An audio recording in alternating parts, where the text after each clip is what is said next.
Hi, today I'm going to talk a little bit about capitalism and how I kind of view it as the scapegoat to the world's political systems. Everybody's kind of coming down on capitalism like it's like this giant cabal of people who are out there to suppress the workers. I believe that capitalism is very in very simple terms. It's just the unencumbered commerce between two individuals, and sometimes it's a venture capital to increase the production of a product, and that's it.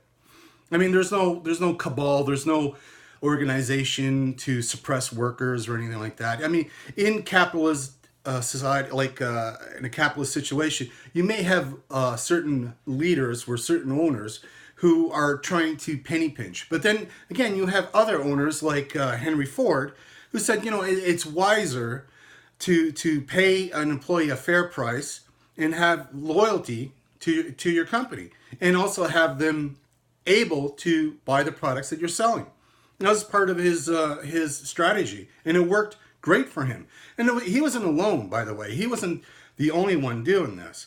So like the idea that capitalists are all from this form of suppressive bourgeoisie, fat, guys who don't do anything other than suppress the workers' rights and stuff like that is nonsense. This is something that the left have always exploited and blown completely out of proportion. I mean, the thing about doing commerce is the fact that you don't want any interference. The more interference, and that's especially from government, the more interference, the more it becomes a twisted, mangled, kind of an octopus. Like if you think of something like Amazon, for example, and their dealings with the Democratic Party in New York. Amazon is now getting tax breaks, right? This is a giant corporation who's worth billions of dollars. They're getting tax breaks so that they can put workers in New York. Does that sound like capitalist? No, it isn't. It is a socialist idea to actually try to regulate a company to do something that they normally probably wouldn't have done. I mean, if New York was such a great place to start a business, then Amazon probably would have been there already. But it's not. So like something like socialism, which twists things around, then has to go in and try to bribe companies to set up shop in their neighborhoods.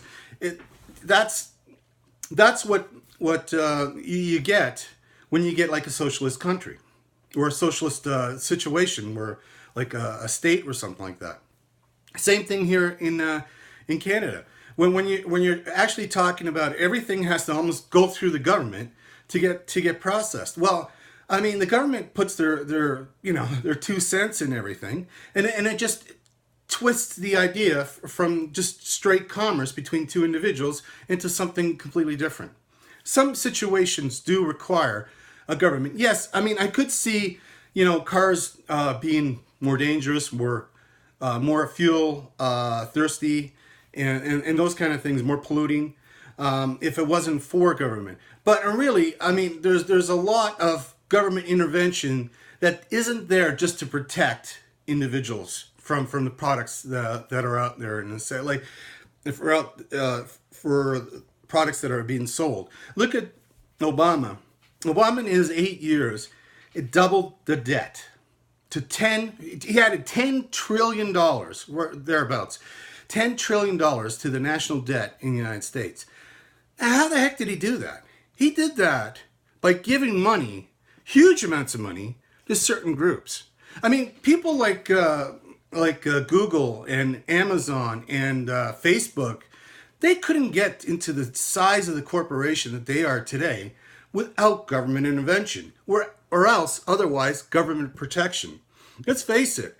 I mean, talking back about Amazon in New York, if I was a company that was thinking of starting a business similar to Amazon and having a headquarters in New York, I'm pretty much done. I mean, I can't do it anymore, can I? I mean, Amazon has got way more advantage. They're already started off as a huge company, and then they're getting benefits, right, that I'll never see, right? So this is not a fair, even ground. You know, we're not, all companies aren't playing on the same even ground.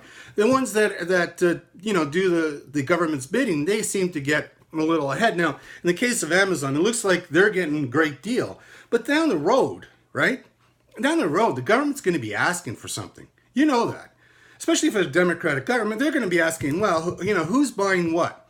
They're going to be asking for information, right? All for their own true nature, which is having control over the people, right? That's their true. I mean, Democrats and the socialists never out there trying to improve people's lives. They're having to control people so they can implement their will on the people.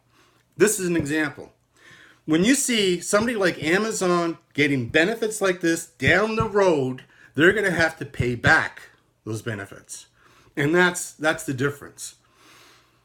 If you did not have any government involvement in a company like Amazon, then these situations, like happens in like Facebook, censoring their news, where Google, where Amazon, or any of these guys, these things would not happen, right? It'd be straight out just commerce, dollar value kind of thing.